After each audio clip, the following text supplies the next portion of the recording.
City update ન્યૂઝમાં આપનું સ્વાગત છે। સુરતના કીમ વિસ્તારમાં એક દુઃખદ અકસ્માતની ઘટના સામે આવી છે। ઘરમાં રાખેલ પાણીનો ડ્રમ અચાનક પડી જતા 14 મહિનાના માસૂમ દીકરાને ગંભીર ઈજા પહોંચી હતી। બાળકને તાત્કાલિક સુરત સિવિલ હોસ્પિટલ લઈ જવામાં આવ્યો હતો, જ્યાં સારવાર દરમિયાન તેનું મોત નીપજ્યું। હાલ બાળકની બોડી પોસ્ટમોર્ટમ રૂમમાં રાખવામાં આવી છે અને સમગ્ર મામલે કીમ પોલીસ સ્ટેશન દ્વારા વધુ તપાસ હાથ ધરવામાં આવી છે। ઓકે, આપણું નામ શું સર? હર્ષિલ મનસુખભાઈ કાકડિયા। તમારો રહેવાનું ક્યાં સર? મારો 17 ગુરુકૃપા સોસાયટી, ક્યાં? નાની વેડ ગામ, વેડ રોડ। શું ઘટના બની હતી પૂરી? ઘટના એવી બની હતી કે જે પાણીની ટાંકી ખસેડતા હતા આરો વાળા, અને છોકરું જ્યાં સાઈડમાં રમતું હશે, ઉપર કોઈનું ધ્યાન નહોતું, બરાબર? તો એમને નહોતી ખબર ને અમને નહોતી ખબર ને અકસ્માતે ઈજા થઈ।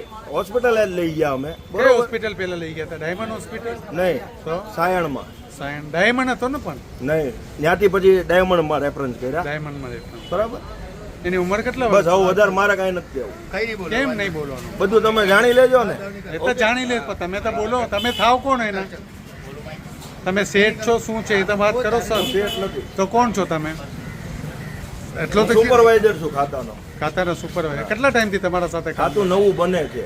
બને છે? એનો શેઠ કોણ છે? એનો માલિક? એનો માલિક કોણ છે? એ તમારે જાણીનું કામ, જાણવું તો પડે ને સર। આપશું જવાબ।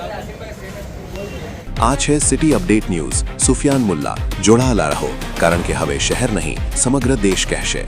આ છે સિટી અપડેટ ન્યૂઝ।